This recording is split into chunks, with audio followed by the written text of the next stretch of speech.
Bonsoir à toutes, bonsoir à tous.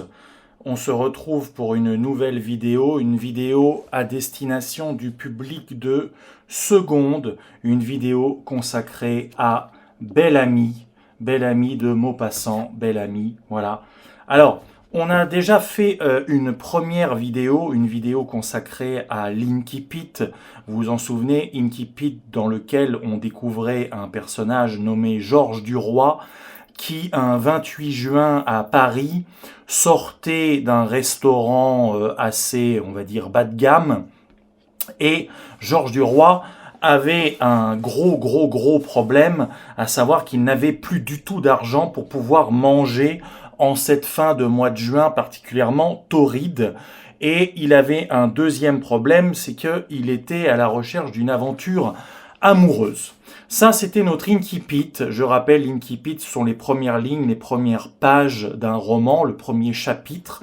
Voilà, donc dans cet incipit, on avait découvert le personnage, on avait découvert l'endroit où avait lieu l'action, à savoir Paris, le moment, à savoir la fin juin, il faisait très chaud. Bien, en revanche, dans la suite du chapitre, ce que nous n'avons pas étudié, parce qu'on ne peut pas étudier absolument tout le texte, si vous avez bien lu attentivement, à la suite, dans ce chapitre, Georges Duroy va rencontrer un ancien camarade d'armée, un certain Forestier. Et Forestier travaille dans un journal qui s'appelle La Vie française. Et Forestier propose à son ancien camarade de régiment de l'inviter à dîner le lendemain afin de lui faire rencontrer des personnes, sa femme et d'autres personnes, dont notamment le propriétaire du journal, un certain monsieur Walter. Donc, notre deuxième extrait, c'est le chapitre 2. Voilà, je prends mon autre édition. Ça, c'est une édition scolaire. Ça, c'est une édition plutôt grand public. Donc, le chapitre 2 de cette première partie, à savoir ce qu'on appelle la montée d'escalier. Donc, c'est un passage avec une très forte charge symbolique, une charge métaphorique. C'est-à-dire que la montée des escaliers par Georges Duroy préfigure son ascension sociale à venir dans le reste du roman. Alors vous vous souvenez, les questions qu'on se pose quand on étudie un texte romanesque, ça sera très utile pour vous l'année prochaine pour l'épreuve du commentaire, que ce soit à l'écrit ou à l'oral pour le bac. On se demande où ça se passe, quand ça se passe, c'est le cadre spatio-temporel, qui est le personnage, voilà, et qu'est-ce qu'il fait, voilà, qui, quoi, où, quand, et éventuellement pourquoi, comment. Donc, chapitre 2, voilà, chapitre 2. Monsieur Forestier, s'il vous plaît, au troisième, la porte à gauche. Le concierge avait répondu cela d'une voix aimable où apparaissait une considération pour son locataire. Et Georges Duroy monta l'escalier. Il était un peu gêné, intimidé, mal à l'aise. Il portait un habit pour la première fois de sa vie et l'ensemble de sa toilette l'inquiétait. Il la sentait défectueuse en tout, par les bottines non vernies, mais assez fines cependant, car il avait la coquetterie du pied, par la chemise de 4 francs 50 achetée le matin même au Louvre et dont le plastron trop mince se cassait déjà, ses autres chemises, celles de tous les jours, ayant des avaries plus ou moins graves, il n'avait pu utiliser même la moins abîmée. Son pantalon, un peu trop large, dessinait mal la jambe, semblait s'enrouler autour du mollet, avait cette apparence fripée que prennent les vêtements d'occasion sur les membres qu'ils recouvrent par aventure. Seul, l'habit n'allait pas mal, s'étant trouvé à peu près juste pour la taille. Il montait lentement les marches, le cœur battant, l'esprit anxieux, harcelé surtout par la crainte d'être ridicule. Et soudain, il aperçut en face de lui un monsieur en grande toilette qui le regardait. Ils se trouvaient si près l'un de l'autre que Duroy fit un mouvement en arrière, puis il demeura stupéfait. C'était lui-même, reflété par une haute glace en pied qui formait sur le palier du premier, une longue perspective de galerie. Un élan de joie le fit tressaillir tant il se jugea mieux qu'il n'aurait cru. N'ayant chez lui que son petit miroir à barbe, il n'avait pu se contempler entièrement, et comme il n'y voyait que fort mal les diverses parties de sa toilette improvisée, il s'exagérait les imperfections, s'affolait à l'idée d'être grotesque. Mais voilà qu'en s'apercevant brusquement dans la glace, il ne s'était même pas reconnu. Il s'était pris pour un autre, pour un homme du monde, qu'il avait trouvé fort bien, fort chic, au premier coup d'œil. Je m'arrête ici, même si votre extrait est un peu plus long. Alors, à la question où ça se passe dans l'immeuble de Forestier. Immeuble déjà d'un standing assez élevé, immeuble haussmannien. Allez chercher sur Internet qui était le baron Haussmann. Qu'est-ce qu'il a fait durant les années 1850-60 dans Paris, ça existe toujours, le boulevard Haussmann, l'architecture haussmannienne. Donc on est dans un immeuble assez prestigieux, un immeuble de rapport. Pourquoi? Il y a un concierge déjà qui annonce où habitent les locataires. Forestier habite au 3e étage. Alors, c'est pas l'étage absolument le plus prestigieux, le premier ou le deuxième, mais on n'est pas au 6e dans les chambres de bonne. On est déjà quand même dans des appartements d'assez haut niveau. Bien. Et qu'est-ce qui nous prouve aussi que c'est un immeuble de standing? À savoir que l'escalier apparaît assez magistral, notamment du fait qu'à chaque palier, il y a une immense glace, un immense miroir qui permet d'agrandir la perspective. Voilà. Donc, c'est un immeuble assez cossu. Georges Duroy n'a pas d'argent. N'oubliez pas cela. Il en parle suffisamment dans le premier chapitre. C'est Forestier qui lui a prêté de l'argent afin que Duroy puisse louer un costume. Ce qui explique cette large description vestimentaire dans le passage, avec un Duroy qui est mal à l'aise dans ses vêtements, car ce ne sont pas ses vêtements, ce sont des vêtements d'emprunt qu'il a loués, c'est un costume d'emprunt, il n'a pas l'argent pour posséder l'équivalent d'un smoking, finalement. Voilà. Donc, on a un Georges Duroy extrêmement anxieux. Vous avez tout un champ lexical de l'inquiétude. Il était un peu gêné, intimidé, mal à l'aise. Il portait un habit pour la première fois de sa vie. Il montait lentement les marches, le cœur battant, l'esprit anxieux, harcelé surtout par la crainte d'être ridicule. Pourquoi craint-il d'être ridicule? Parce qu'il pénètre dans un univers, un monde qui n'est pas le sien. Voilà, il n'habite pas dans un tel immeuble.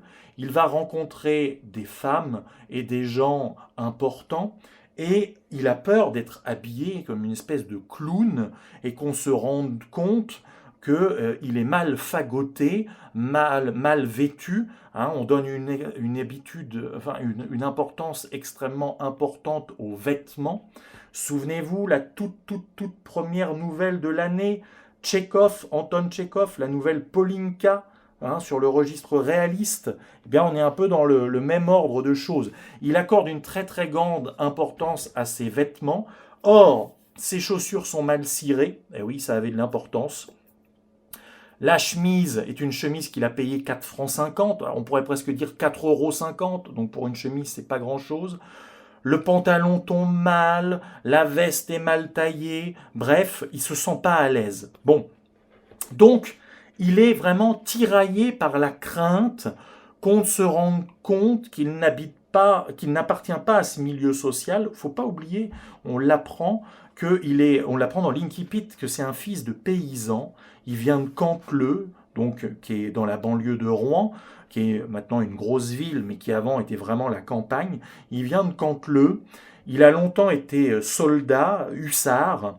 Et là, il a un emploi tout à fait subalterne de secrétaire dans les chemins de fer. Bien.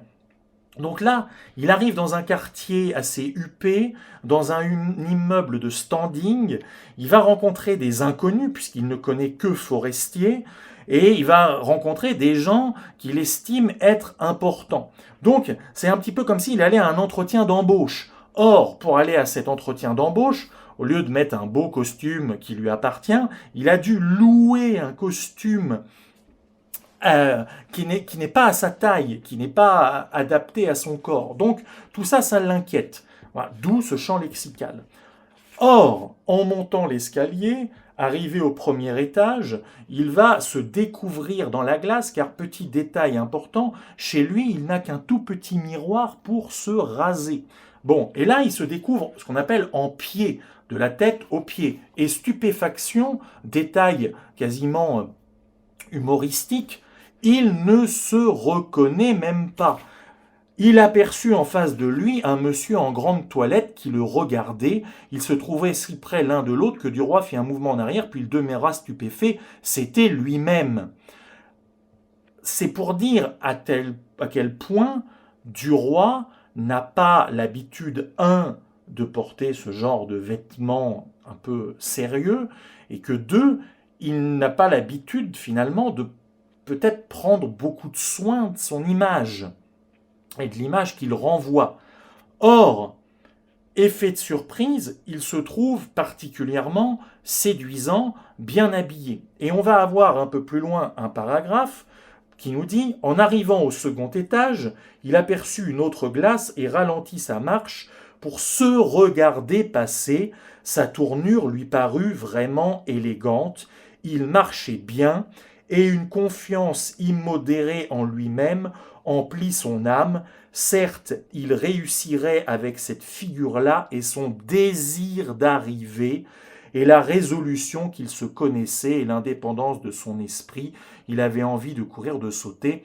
En gravissant le dernier étage, il s'arrêta devant la troisième glace, frisa sa moustache d'un mouvement qui lui était familier, ôta son chapeau pour ajuster sa chevelure et murmura à mi-voix comme il faisait souvent « Voilà une excellente invention ». J'ai oublié un petit peu auparavant un paragraphe qui est très intéressant pour expliquer la psychologie du personnage. Alors il s'étudia comme font les acteurs pour apprendre le rôle, il se sourit, se tendit la main, fit des gestes, exprima des sentiments, l'étonnement, le plaisir, l'approbation, et il chercha les degrés du sourire et les intentions de l'œil pour se montrer galant auprès des dames, leur faire comprendre qu'on les admire et qu'on les désire. On a ici un aspect de la personnalité de Georges Duroy qui apparaît, l'aspect manipulateur, l'aspect du comédien, l'aspect de l'homme qui est capable de jouer des rôles et qui a une cible tout à fait nommée. Cette cible, ce sont les femmes. D'accord ? Donc, on poursuit la découverte de ce personnage de Georges Duroy. Donc, pour répondre à la question « qui ?», on commence à comprendre sa façon de réfléchir. Dans ce passage, dans ce chapitre 2, Duroy passe d'énormément d'inquiétudes, d'énormément de, comme on dirait en mauvais français un peu anglais, de stress. Il a peur d'être ridicule, il a peur qu'on se moque de lui, parce que il n'a pas beaucoup de sous, c'est pas son milieu social, il a loué un costume. Et premier étage, il se trouve vraiment pas si mal. Deuxième étage, il voit une deuxième glace. Il est de plus en plus confiant et il se met à faire des rôles, il se sourit, mais dans un but tout à fait particulier, plaire aux femmes afin de les manipuler, de les mettre dans la poche pour pouvoir réussir. Le mot est dit dans le passage, hein, il dit vraiment... Il emploie le mot « réussir ». Je vais vous le retrouver. Je vais le retrouver. Certes, il réussirait avec cette figure-là et son désir d'arriver et la résolution qu'il se connaissait. Désir d'arriver. On apprend à nouveau dans ce chapitre 2 beaucoup de choses sur Georges Duroy, sur sa psychologie. Et en fait, on est en train de découvrir quelqu'un qui, visiblement, est capable d'endosser des rôles pour manipuler les foules, et tout particulièrement les femmes. Voilà, j'espère que cette petite vidéo d'à peu près un quart d'heure vous a aidé à mieux saisir les enjeux de ce chapitre 2. Et on se retrouve très bientôt pour une nouvelle vidéo sur Bel-Ami. À bientôt, bonne soirée les élèves de seconde.